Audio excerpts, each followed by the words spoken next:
And 3, 2,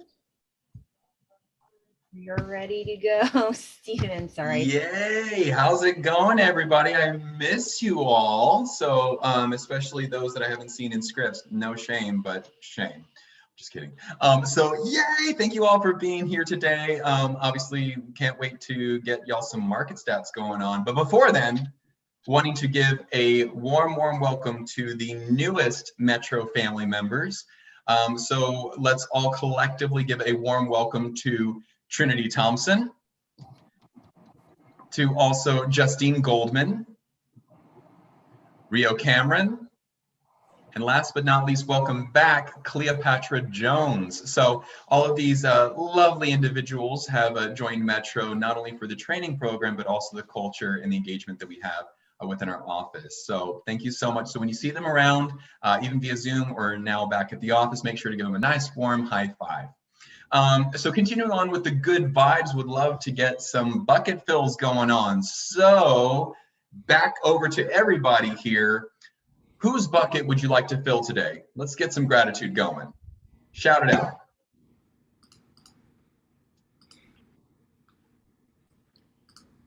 I'd like to fill Stephen Jack's bucket.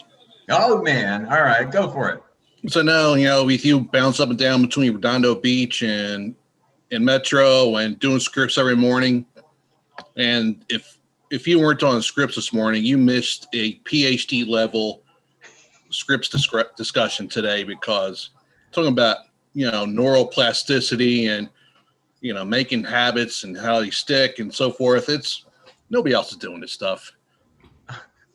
Thanks for the love, Rob. And I'm going to share that gratitude right back to you as well, man, because I definitely give kudos for any time that we're like, all right, shoot, there's always that awkward moment of silence where people are like, should I talk? Should I talk? And then Rob's like, how about this? Right. And just gold. So thank you, man. Appreciate you. Love you. Love you, man. Love you, man. Andrea, I see your hand up. I just want to say, I think we should change the name to Morning Motivation with Steven, because scripts is so freaking awesome. And I always beat myself up when I miss any of them. So I always really look forward to your scripts class. I love y'all. Well, thank you so much. I mean, it really is. The thing that actually makes it fun is the engagement. So I appreciate the love. Morning motivation. Woo! Morning motivation. Yeah, there you go. Fine. We'll unofficially change it, right? All right. Who else would like to share some love and give some gratitude? Bucket fills.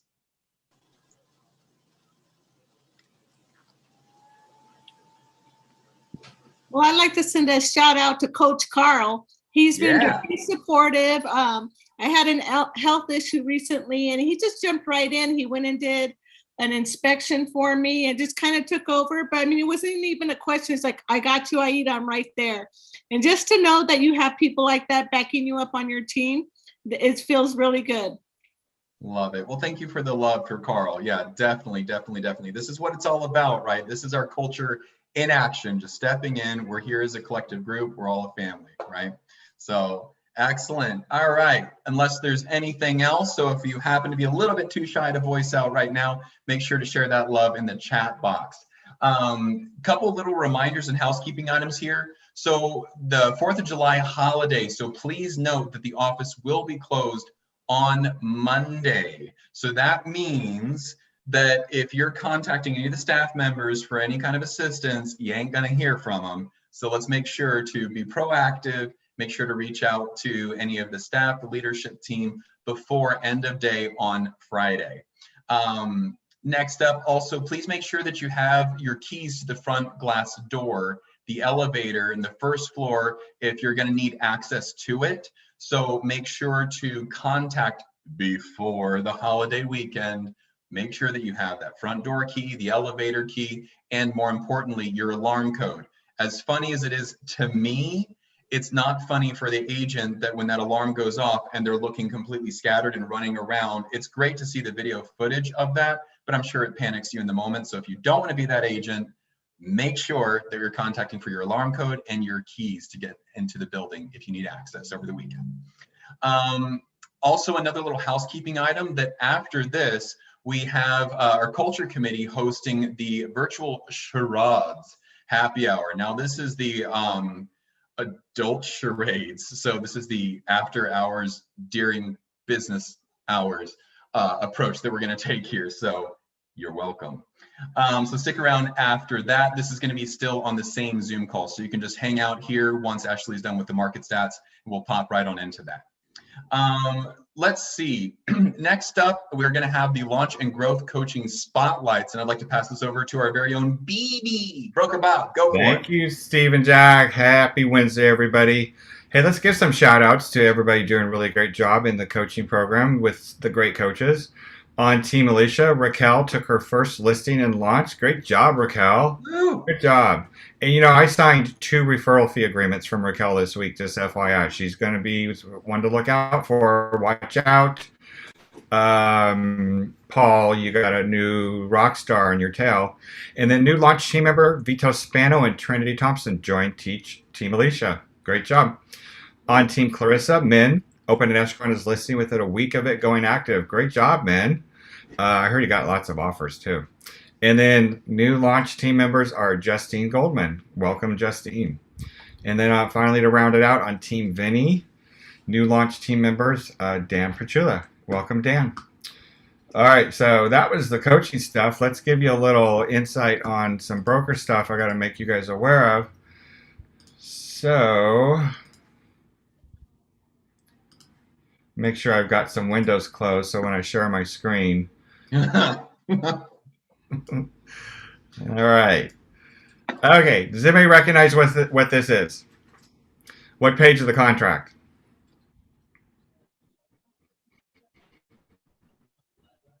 It's the last page that everybody signs. The seller sign. Page Yeah, 10. what's the page number? 10. Yeah, there you go. Page 10. That's what I was waiting for. Okay, listing. If you've ever taken a listing, listen up. Mark, in his file reviews, is seeing that item 32, first box checked, not checked. It needs to be checked if the seller is going to send a counter to one person or a multiple counter to multiple people. 50% of the purchase agreements are not having this box checked if there's a counter or multiple counter offer. So what is the challenge with that, Dan Becker? If that box is not checked and the seller decides to accept the offer, send a fully executed offer back with a counter offer, but they didn't check this box. Then that offer gets accepted.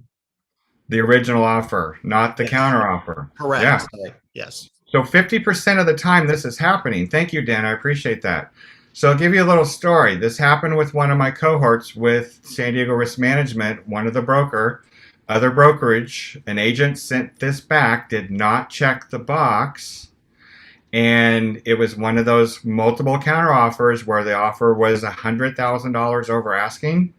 The buyer had the desire to hold the seller to the original offer that they submitted.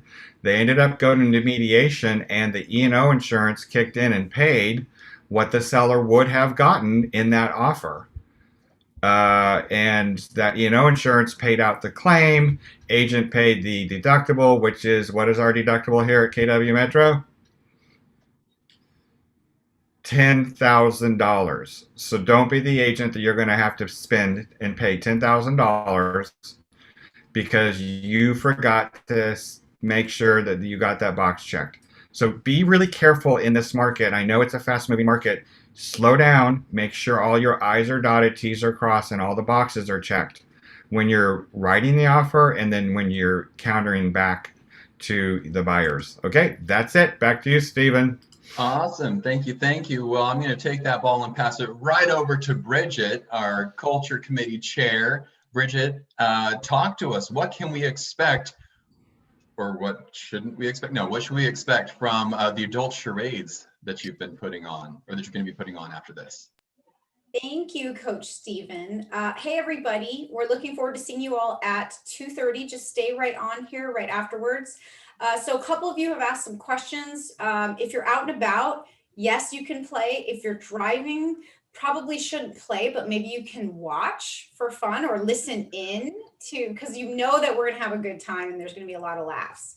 So even if you're out and about or you've got a meeting, this is one of those where you can jump in at any time or jump out. So if you can only stay for a few minutes, or if you want to come in late, we'll probably be playing for about 45 minutes to maybe an hour. So anytime between 2:30 and 3:30, pop in and we will see you guys then. Thanks, Stephen. Woo, thank you. And I'm assuming that it's BYOB, right? And are cocktails mandatory? Yes. The game That's will be optional, cocktails mandatory. So I'm not gonna, I was gonna say, I'm not gonna necessarily call this person out, but we all love them. One of our team meetings, I'm pretty sure this person went through at least 3 martinis. And you know that they were having a great time during the team meeting. So if y'all know who it is, hey, party. But yeah, fun little story. So stick around for that. Let's see, next up, let's get some property pitches, please. What do we have coming soon to the market? I just picked up yesterday a 3-3 townhouse. It's in Ramona in the Estates. It's not going to go live for a week or two. Really low HOA, 146 a month. It's huge. It's 1,900 square feet, 3-3. Fully renovated bathrooms and kitchen. And like I said, it'll go live in the next week or two. They just have to get it ready for photos and stuff. Love it. What's the price? It's going to be just over 4. So comps out 415 to 425. We haven't locked down exactly the price yet, but right in that range. Price it at $399 for a bidding war. Yeah, that's probably where we're going to put it. 390, 394, 398. I like those weird numbers. That's probably where we're going to put it. And what are the HOAs on it again? 146 a month. It's cheap, super cheap. And it does have a garage. It's detached, but it's directly in front of the unit. It's like literally like a 30-foot walk. Very nice. Awesome. Great job, Matt, on that one. How was the source, or how'd you source that one? Just social circle. I happen to know the individual from back in the day. Good job on working your network and your But sphere. he did call me for it instead of his previous agent that sold him the deal. And he loved his previous agent. So I feel like I did something good for him to still like his previous agent and still call me instead. There you go. Hey, look, emotional proximity, man. I'm seeing your post on Instagram and Facebook. That's the whole point of staying top of mind. You know, don't be that secret agent. Don't be that secret agent. It's a great job, man. Thank you, sir. Of course, man. All right. So what else do we have here coming soon to a market near you? Hey guys, we've got one coming up in Lakeside, and you talk about ADU. This is 2,150 square feet, 4 flexible spaces, which can be used as bedrooms or dining areas or playroom. They're all separated by double big barn doors and a loft upstairs. So all 4 bedrooms are on the ground floor with a loft upstairs as an optional 5th bedroom. And here's the best part. The house sits on a full acre of land. So there are 2 additional areas in which you could literally park 4 RVs or 6 ADUs.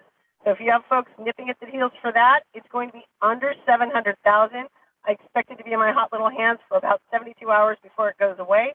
And showings for Metro agents only will be sneak previews on Friday. It opens up to the public on Saturday. Hit me up. Great job, Nikki. Great job. What was the source of that one? All of them are from my sphere. Yes, I love that y'all are working your spheres. Great job. All right. Any others that we have coming soon?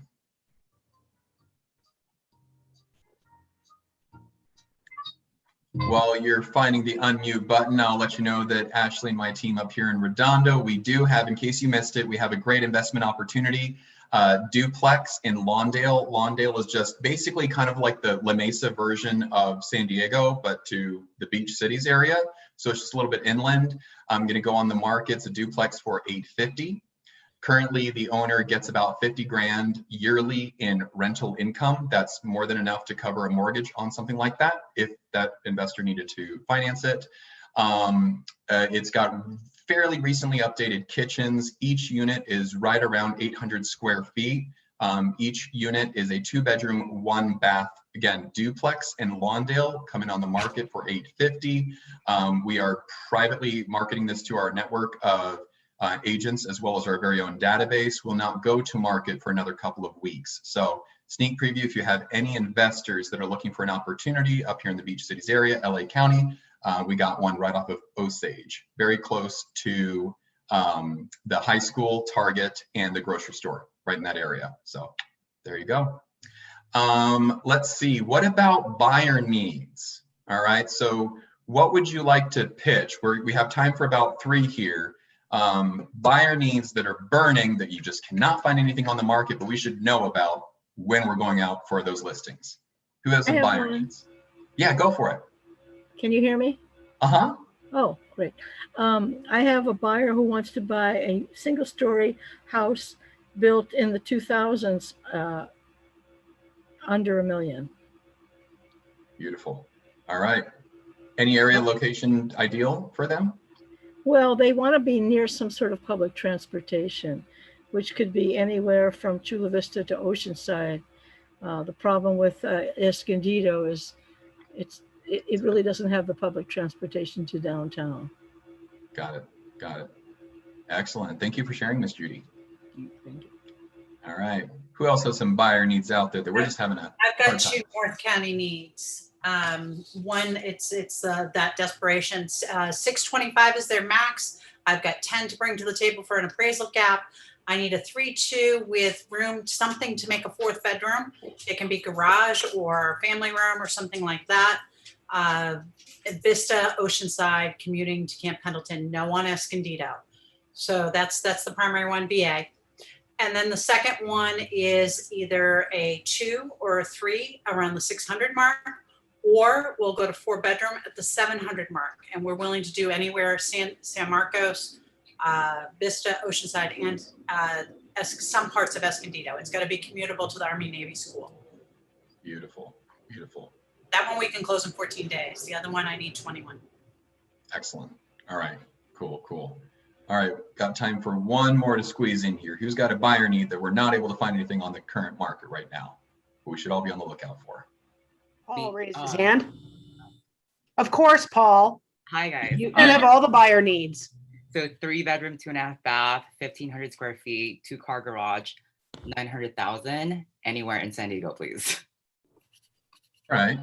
So these are great ideas, everyone, that if you're reaching out to your database, right, and you're reaching out and you're just canvassing saying, I've got a buyer, you're not doing that fictitiously. You really do have a buyer, right? So this is a great opportunity to get out there, call. If those expired still exist, look at those back on the markets, right? We're seeing a lot more of those as the market's starting to soften.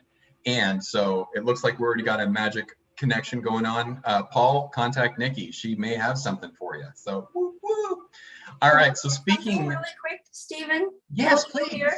Yes, so Kelly. Listing pitch, and maybe Judy, that would fit what you're looking for.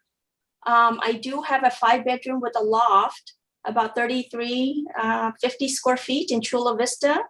So we're pricing it at $1 million to $1.05 million, and it will be ready for mid-July. And we have another one for El Cajon, right off of, I think it's, well, anyway, I forgot the main road, but it is it's a 4-bedroom, 2-car garage, corner lot, and that's going to be going for about $925. So that will also be available mid-July. And the second one in El Cajon, it's a single level. It's a really nice location. Beautiful. Wow. Thank you for sharing, Kelly. That's awesome. That's awesome. Thank you. Yeah, great job. And how'd you source those listings? Past clients. There you go. So again, I think that we're noticing a trend here, right? Not being that secret agent, actually touching and adding value to your sphere, past clients and whatnot. This is perfect. This is perfect. So make sure to keep posting those buyer needs, if not here in the chat box for everybody to look at. Make sure to also post those to the inner office page, because those of us that are marketing everyone into looking for those off-market opportunities, everybody who's also looking on behalf of their buyers and contacting their databases, everybody, this is a perfect opportunity to make a touch point. So talking about the market and additional touch points, all right, this is a great opportunity to start reaching out to the people that have raised their hands before. Your simple script for that is, hey, Dan, it's Steven. I know you expressed an interest in real estate a while back. Just wanted to circle around to see where you are in the process. It's a very simple, generic script to reach out if you don't know if they're a buyer or seller, but just saying, where are you in the process? Because this is the perfect opportunity to educate them about what specifically is going on. And we have the best of the best to deliver that information about the market. I would like to pass it over to the one and only Ashley Lunn. All right, so everybody get ready to take notes. Evie, I think already sent this out. If she didn't, it will be in your email boxes today. There's a couple things that really, really striking, which is kind of fun because most of these every month I feel are repetitive. And yet my blood pressure went up a little bit as I was pulling numbers this time. So this is going to be fun. Let me share the screen. I changed some Zoom settings, so just confirm with me you guys can see that. No. All right. I cannot. Should not be changing Zoom. I see the screen, Ashley. It's Your just screen. Okay, You- stop share screen, and that one. How about now? there you go. All right, yay. Sure. So 90 days from now is September 30th, because today is the very last day of June, last day of the second quarter. I don't know where the heck the year is gone. And 90 days from now, we're going to have National Love People Day. Did anybody know that existed? It's a day to practice your unconditional love, which I just thought was awesome, perfect for our office. And the reason I put it in here is I always highlight a holiday 90 days from today, because if you are doing, yeah, Corinne, it's our day. If you're doing what you should be doing in your real estate business, the income that you're generating today will show up 90 days from today. So we call it the real estate cycle. We are always looking 90 days out and doing our best to forecast what's going on. Because again, right now, today's activities, tomorrow's activity is going to take 90 days to show up. All right. So this is kind of continued the trend in terms of new listings coming to market. So the top box is listed through the end of May. So all these numbers don't include June. This is literally through May 31st, 2021. And the same time frame is compared going back to 2017. So when we look at 2021 versus 2020, we are up 6.59% in terms of new listings brought to market over last year. Okay, so we're up slightly. The bottom is what's actually closed escrow, same time frame through May 31st. And if we compare 2021 to 2020, we have closed 38.81% more units. So we've listed 6.59% more, which is great, but we've closed 38.81% more. That's why we still have an inventory challenge. That number, by the way, really spiked up because we had an incredible May for closings in San Diego County. One of the best Mays ever. So as of 8 a.m. this morning, I did pull these numbers this morning, compared to 8 a.m. on May 30th so last month, we have slightly more inventory, slightly more over $1 million. I'm sorry, under $1 million. So 910 active listings that are single family detached as of this morning versus 814. But the pendings are still twice as many as that. And sold in the last 30 days is quite a bit over what we have as active inventory right now. So a snapshot in time just tells you we're still upside down in terms of supply and demand. We have demand that is far outstripping supply in anything under $1 million. Over $1 million for single family detached, it's about equal now. It's just about equalized. Which still, by the way, is an aggressive seller's market. If we're absorbing everything that we're listing in a month, that's still an aggressive market. So when I'm going to stop sharing for a minute, I want to see everybody's hands, because this occurred to me this week in some coaching calls. We have a lot of people who have never seen a market except a seller's market. Essentially, if you've been in real estate from 2013 forward, you've never seen a normal market that's balanced. On top of that, if you've only been in the market or in the business for, let's call it 2 years. So who's been in the business 2 years or less? Let me see your hands on. All right. So something weird is likely going to happen when you see numbers and you sense what's going on. And here's what caused this thought process on my coaching calls. I have people that are kind of freaking out because the market is slowing. I talked to an agent who really was besides herself because she only had 7 showings on the first day she listed a property. I have got to give you guys historical context to say that's still amazingly busy. It may not be 90 showings day one, but 7 showings and 3 offers in the first day is still an incredibly busy real estate market. So you don't have to panic. Even if it's 2 or 3 days and you don't have an offer yet, it's okay. That's actually just getting back to normal and giving us a little bit of breathing room. Okay. So if you start to feel like, oh my God, everything is slowing down so much. Well, in comparison, maybe, but you've got to remember comparison is the most asinine historical real estate time we've ever seen. Okay. All right, so back. Now we're going to go back and see the condos.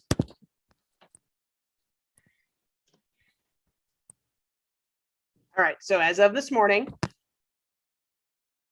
under $500,000, we have 315 condos in San Diego County available.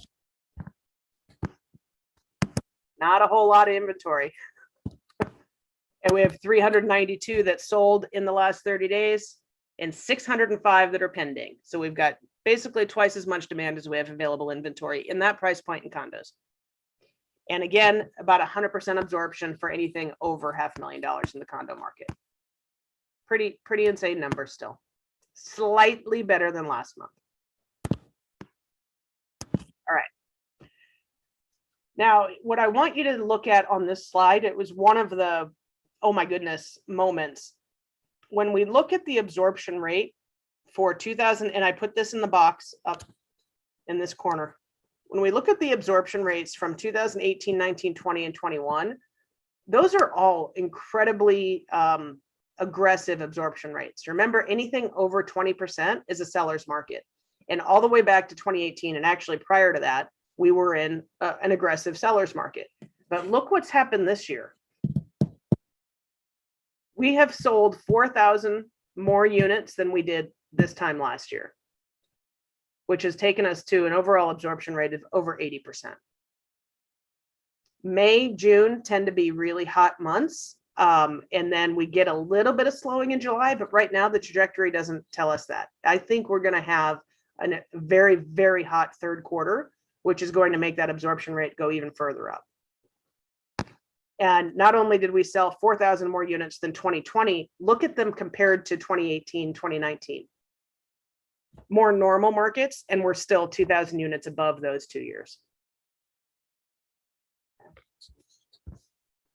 In each of the price points, you guys can go through and see this. Essentially, when you see this visually, you're seeing that we have eroded all of our affordable inventory and we're selling a lot more property in the higher end. A lot of that is because people have made so much money on the current home that they have that they can go and really push the prices way up on the other side. So it's the sold data. Again, even here you can see, look how many more properties, over 800,000 we're selling. We have this conversation going on right now as to what is luxury in San Diego County, and it is such a moving target. I couldn't really tell you technically. The KW definition right now is 1.3 million and over, but I don't even think that's really our luxury price point. I think it's going to be closer to 2 million at this point. That is supposed to be the top 10% of your market, but it's moving so quick. When we have $300,000 and $400,000 and $500,000 over asking price offers, it's moving what defines luxury very quickly. Okay, so the hard numbers, we have listed almost 1,100 more properties than we did last year, 6.6% more. And you can see where we've picked those listings up. Really, it's starting at 600,000 and over. Obviously, listing far fewer under that as a county. The scary slide, we have sold 2,593 more properties, and that's 38.8% more than last year. And a good deal of those solds, again, are all over 600. So the market of the moment, if I look at all the data, really is that 600 to 800 range. It's where it's going to be most competitive, most uncomfortable, and go the quickest. As of this morning, these are the active single families in each of the price points that I define, which are somewhat arbitrary, but there's not a lot out there, obviously. If you've got a buyer who's looking for a house like Judy's, single story under $1 million, there's not a whole lot that's going to fit that specific criteria right now. Okay. 950 to $1 million, we have 382 total houses available. And how many of those do you think are single story? Okay, condos, similar picture. In any particular price point, not a whole lot of selection.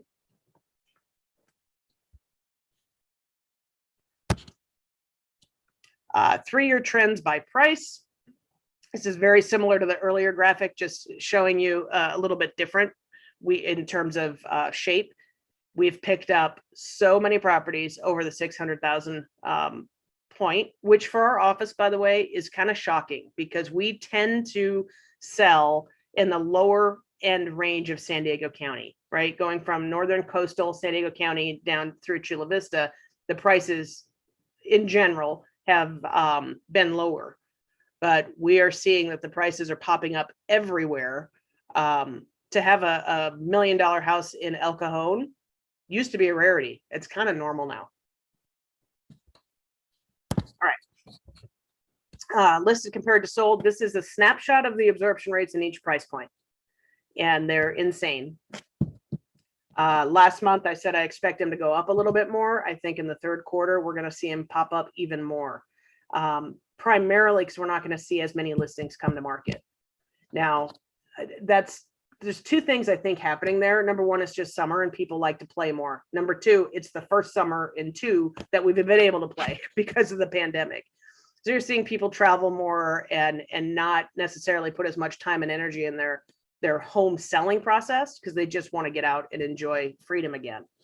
I think they're really going to enjoy the summer, and then hopefully we'll see a pop in the fourth quarter with listings. And I'll show you why and what your talking point should be in a couple slides. Our absorption, we thought it was rough in 2019 and 2020, and yeah, we're redefining rough in terms of absorption rates right now. This was last year. Just to give you an idea, let me go back and forth. So right now we're at 80%. Let's just call it 82% across the board absorption rate. Last year, which we thought was aggressive, we were in the high 60s. Just when you think it can't get tighter, never say never. This is for all the newer people on the call or on the Zoom, just what absorption rate means, why it's important, what it defines. And this should be able to show you how out of whack our market is. All right, so this is new listings that were brought to market in the entire month of May. And I have put the amount of new listings. The yellow line is single family. The blue line is attached. And you'll see that May tends to be at the height of our summer for new listings coming to market, or the height of our market. Our trajectory this year is that it's still going up. It'll be interesting to see if we have a better June than we did last year, because we had that spike last June because everybody was coming out of shock after being put in quarantine. So I think we're going to see a higher listing June, which we'll know in a couple days, and then a slight slowdown in July. Active listings continue to go down. We had a slight bump up last month, but so slight that the trajectory is still standing inventory is almost non-existent.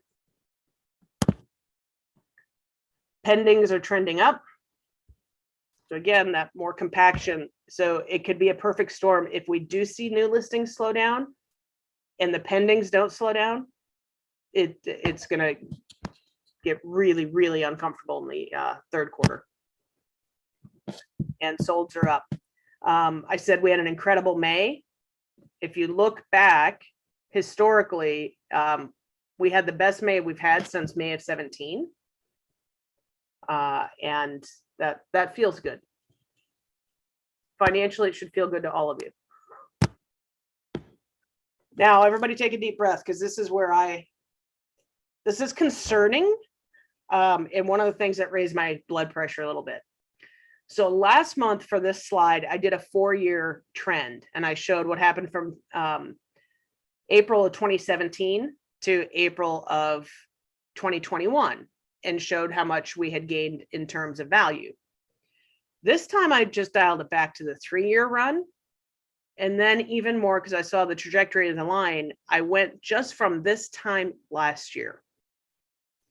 So over the last 3 years on houses in San Diego County, our median sales price has risen by 34%. If you just divide that by the 3 years, it's 11% a year. But the reality is most of that gain came in the last 12 months. So for any of you who were transacting business last year, I would encourage you in the month of July, call everybody you represented and say, congratulations, you made 30%. For the median to go from 662 to 865 in a 1-year period is insanity. It's not sustainable. And it's something that those people can thank you. Those of you who got somebody in a property last May, June, July, you did amazing work for them. And by the way, they may be ready to do something else.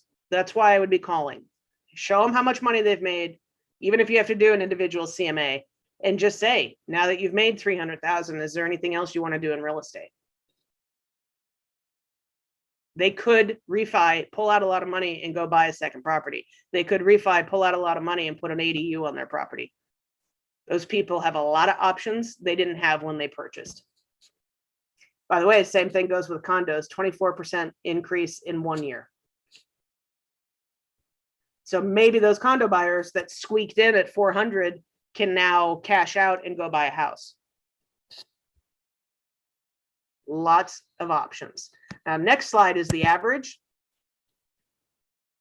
It's even crazier. So the 1-year average in San Diego County for houses has moved in 1 year 42.5%.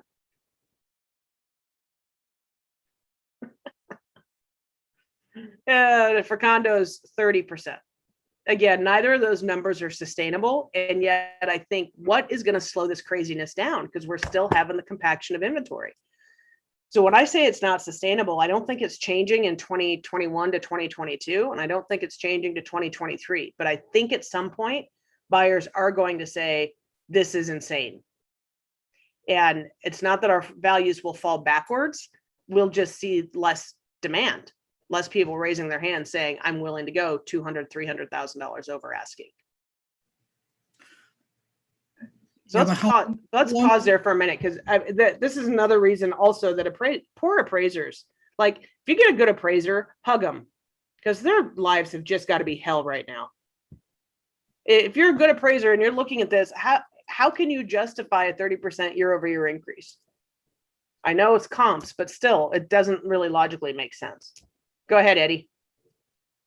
I mean, San Fran kept this going for years. 30% annual appreciation? I mean, over and over and over again. Take a look at some of those condos that they were selling for a couple of $1 million for these tiny little shoe boxes.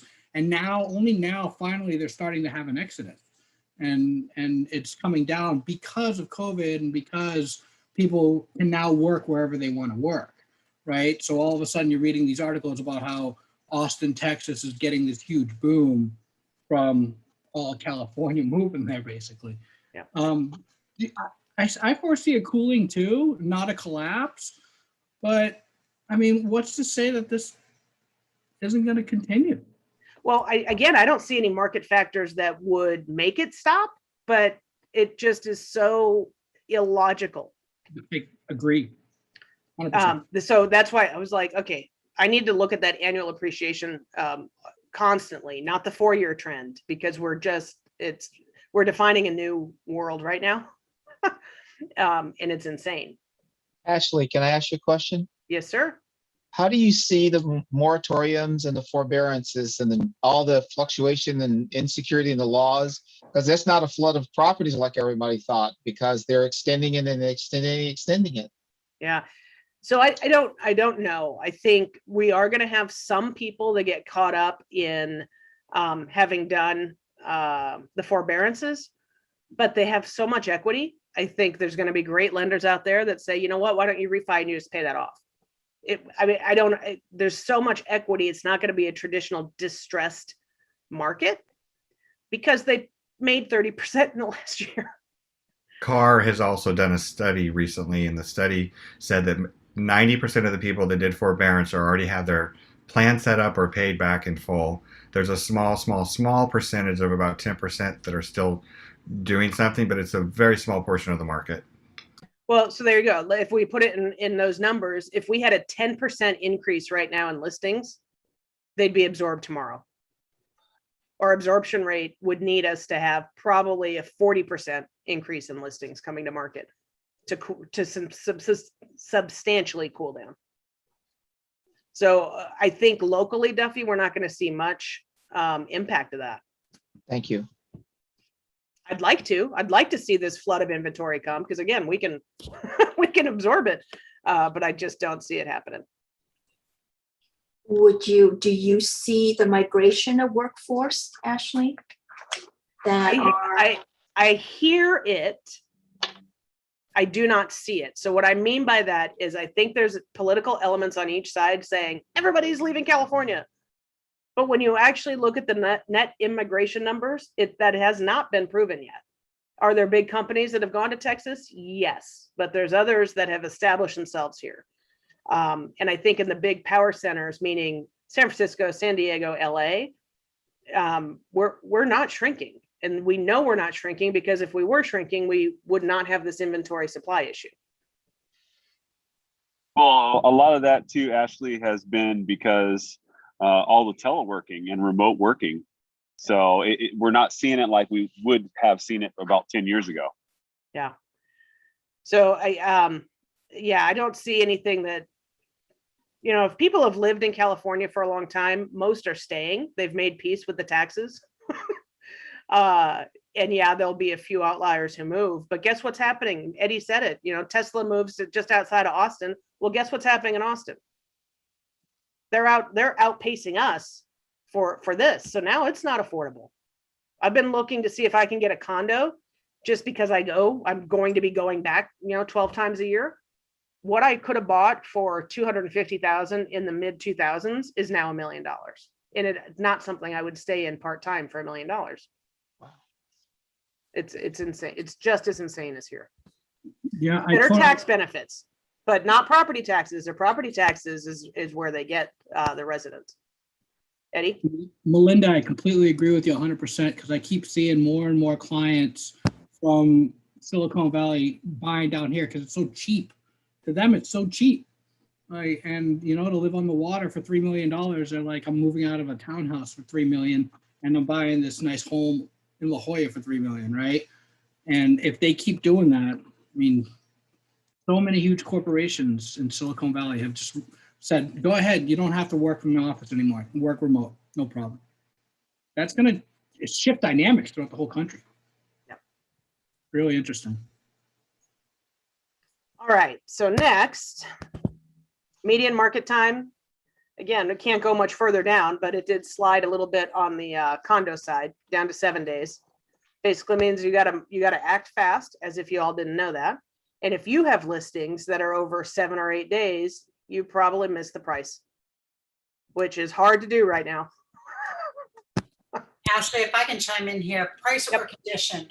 This weekend, I think I showed 5 homes on Sunday, and 3 of them were crap. I know it doesn't happen in this office, and it's not that the houses were crap. It's that I had to step over the dog crap. The cat peed in the house, or it was dirty and there's underwear on the floor. But that's no excuse. The agents, they should be fired for letting them do it that way. So like, there's reasons they're sitting on me. Even though I tell my client, hey, it's an opportunity. They can't get past it. We can get past it, but they can't. So, you know, I know it's not happening. It's in hard this to get office. past when you're looking at $1 million property that looks that. I mean, come on. And I'm watching my feet because I'm stepping over dog crap or it smells. And I'm on a video showing. So, you know, the first thing I do is I go like this because I don't want the cameras and the sound to pick me up saying it stinks. But I'm like, gonna have to replace all the floors. You know, and that's what's sitting. When you see the house, that's what's sitting. It's either overpriced or they got lazy and they used their cell phone pics and didn't even pick up their underwear and dog poop. Well, I have an investor that used to call that the smell of money, right? Because you can get a better, if you can get a better deal for it because everyone else is avoiding it and you can get them down in price, you automatically build equity just because you're willing to take on that horrible stench or situation. So. Well, I'm going to say right now, anybody who buys gets instant equity. The numbers are showing us that, and a hell of a lot of it. All right, month supply, woo, it bounced up a little bit. We're now at a full month of supply for condos and houses. By the way, from a percentage standpoint, that is a large percentage increase because we went from 3 weeks to 4 weeks. So it's a 25% increase. But again, for those of you who have only been in this type of market, I would love to see 3 months of inventory again, which we haven't seen since November of 2018. All that would mean is you have more selection for your buyers. And by the way, from a listing side, you could actually leverage your listings to get more business instead of being on and off the market as quickly as we are. All right, average list price compared to sales price, up again. So houses in May, we're at 104.6% average original list price to ending sales price. And condos slightly below that, but still an insane 103%. And I think I said last month, I would suspect that that's going to tick up and we'll be over 105% average. I still think that by end of summer, end of August, we'll be easily over 105%. Jesus. Yeah, whoever said that. That's actually something that Well, this is what shows me this is why it's hard to overprice something. Like if you've overpriced it, your head is totally in the clouds and you've done a disservice because the reason these are going that high is if you price it, like Stephen said earlier, $399, the buyers are going to push it. Let them do the heavy lifting and push that price where it should be. Go ahead, Ed.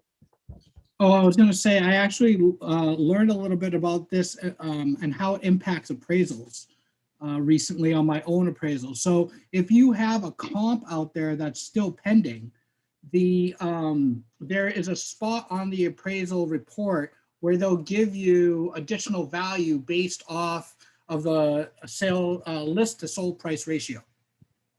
So if you're selling $1 million home and you find other $1 million homes that are for sale or pending, that are pending, they'll give you that extra $50,000 or $46,000 in value just based off of the time of sale adjustment, which was something very interesting that I learned recently. That's really good to know.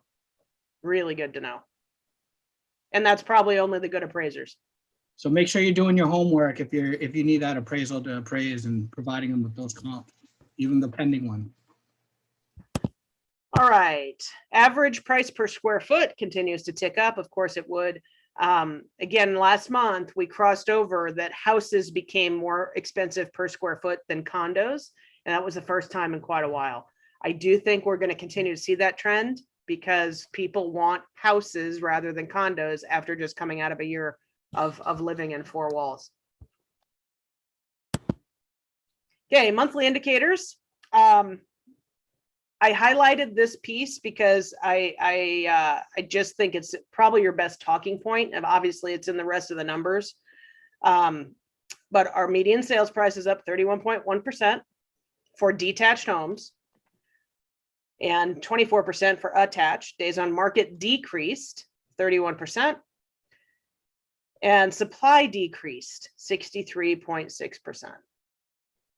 Again, just when we thought we couldn't get any tighter, that is a massive decrease. The next one made me laugh. So how many of you have thought, God, I really want to get into the ultra luxury market? Anybody ever had that fantasy? Melinda, Andrea? Yeah, now's the time. So what I highlighted, the price range with the largest gain in number of sales was the over $5 million range. And they increased 143.5%. So again, people have made, there's a lot of people who suffered this last year, but there's also a lot of people who made a ton of money, whether it was in real estate or other things. COVID made some people very wealthy, and the number of high net individuals is way up over 2020. So if you've ever thought, well, maybe I should dabble in that luxury, ultra luxury, go do it now, because that part of the market is not going to slow down.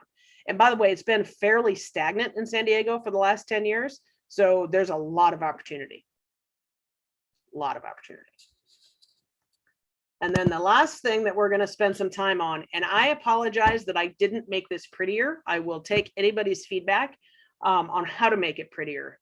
Yet these are the raw numbers that I pulled. I promised you that I would have this to see what's happened in the actual brokerage world in San Diego. So in all of San Diego MLS, I had to do some extra work here and really dig, but in all of the San Diego MLS, we have 23,420 members. So that means realtor members or real estate agents that have access, okay?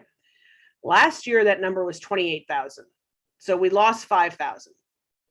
What I couldn't find out from last year's numbers of how many of those were San Diego-based agents versus outside of San Diego agents. I can't do that comparison, but this year I could pull it. So out of the 23,420, let's call it agents that are operating in our MLS, 10,150 are San Diego County local, and 13,270 are not in San Diego County. That surprised me. Did that surprise anybody else? Okay. Yeah, no, not. Go ahead. Go ahead, Dan. So the thing is that Southern California, especially me being in two cities, San Diego and Palm Springs, I see a lot of out of area agents. It's such a tight community, this whole Southern California. So I'm not super surprised by that. And I think there's a lot of people that do one or two off deals, but not a lot of deals. Oh, sure. Where I think you get so many of those non-local people. Well, and so I don't know if you can see the screen, but certainly that is exactly what I'm showing you on this screen. So total individuals out of that 23,420, total people who closed anything from June 1st, 2020 to May 31st, 2021 was 5,841. 4,911 of those are San Diego based and 930 were out of area. There's a lot of people paying their dues to be members of the MLS and not doing anything. But we did lose 5,000 people, which in my opinion is a really good thing. And we'll lose a lot more likely this year. And I'm so proud of our office, and I didn't go through and look at everybody, but you can kind of self-score just knowing these numbers. Okay, so in all of the MLS, June 1st, 2020 through May 31st, there were 41,351 sales that closed. And that's all property types, by the way. The available side, when I say all property types, that's not just detached and attached, which is what I usually report to you. In this, I can't extrapolate that out. So it's manufactured condos and 2 to 4 units also in that. So total closed sales, 41,351. And I just multiply that by 2 because there's always 2 sides available, buy side, sell side. And so we had 82,702 sides available. With the active agents, the 5,841 that closed one or more, if we take that number and divide it into 82, means there were 14 available sides to each agent. Obviously, not every agent in San Diego that was active closed 14. In fact, here's the breakdown. The vast majority are closing under 4. Y'all can see that, right? So if you closed 6 deals last year and you were in that group of 229, but you added the 229 plus who closed 7, 8, 9 to 12 and 13 or more, you're in the top 5% of all the agents in the entire county. So you can, not based on volume, but based on units, you can self-identify here and use this as a talking point to say, hey, I'm in the top 2%, I'm in the top 10%, whatever it is, because these numbers, you can extrapolate it from there. What I like to see is that what I predicted would happen is agents are getting out of the business, which will increase the level, hopefully, of professionalism. It's one of my professional goals. And it will make life a little bit easier for you guys on 2 fronts. One, less competition with other agents, but also it gets rid of those that don't know what the hell they're doing that make your life a nightmare. Okay. It's still disturbing to me that 1,710 agents closed 1 deal because those people probably didn't do a great job. Because I don't know when a market is moving as fast as ours is, how you know what's going on if you've only closed 1 deal. Questions or thoughts on that slide and that info? Again, I'm sorry it's not more aesthetically pleasing, but so Robert Shantz, yeah, they could be, but where I pull this from, there's no duplicate names. So if you're a member of PSAR and SDMLS, you only show up once.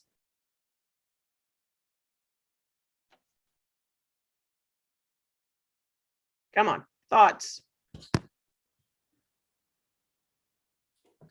Well, for me, this is Dan. I'm just going to say that as part of this office where we have such great training and education and teamwork to help us do more transactions, I can't imagine wanting to be anywhere else. I mean, to be able to have the knowledge and the information that you provide in this slideshow every month, but then being able to take that and use the training the offices provides to make us a better agent and better in the industry, there's no way to beat that. So thank you for that. And I agree. And we endeavor to get better at that all the time. I mean, that's the difference maker.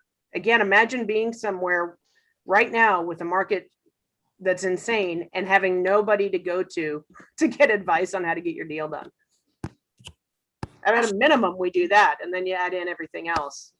I want you all closing lots of deals. That's why we're providing as much as we do. Going back to a slide, and then I want y'all to participate in the chat box. Share screen, and then we'll just sum it up with this one.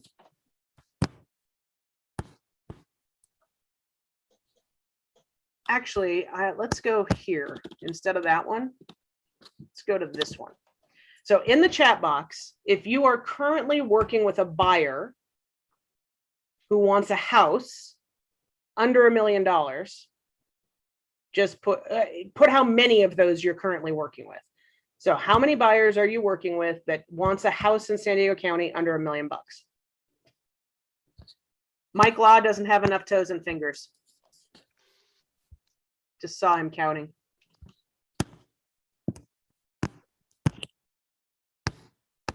Kathy Jackson, you go, girl. 6, 4. So, okay, there's a lot of numbers going up. Mike Law, you got 8, man. That's awesome. Paul, 12. I think you're the winner in this little poll. All right. Well, there's a lot. And some of you have quite a few. So when we look at this, and today there's 910 available properties. And from what I just saw, we have at least 100 just on this Zoom buyers that are looking for that. We had a lot of agents who aren't here and a lot that didn't chime in. So we could probably absorb at least a quarter, if not half, of the available under $1 million inventory in our office right now. So this is why communicating with each other to get deals before they hit the market in-house is really important. And you guys are doing that wonderfully. I just want to keep it top of mind. All right, questions?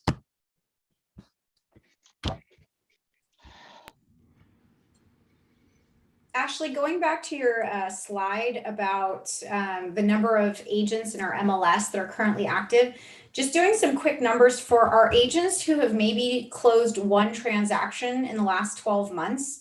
One thing that you can do to sort of compete with the other realtors who have done more is you can say, you know, yeah, I'm new, but I'm already in the top 25% of all realtors. So if you've closed one deal and you feel like, oh man, I've only closed one, you're in the top 25%. So congratulations to you. So it's all about the way you kind of shift the numbers to work to your benefit. Well, and okay, and thank you, because you just made me more aware of how I should language things. We don't have a whole lot of those agents. We have career agents, right? And there's always going to be a time when you have an off year or when you're new. It might take you a couple years to get your feet under you. So there is no shame in closing one deal a year. Where I have a challenge is where we've got the probably 1,500 out of that 1,700 are the agents that come out from an area because their cousin lives here and they're charging, I just saw an ad, 0.9% listing fee because, you know, they don't really, as an agent, do anything. Those are the ones that close one a year that are doing a disservice to their clients. So thank you. Yeah. When we're first starting out and occasionally in our careers, we might have an off year. No shame in that. Just be professional and get better at your craft.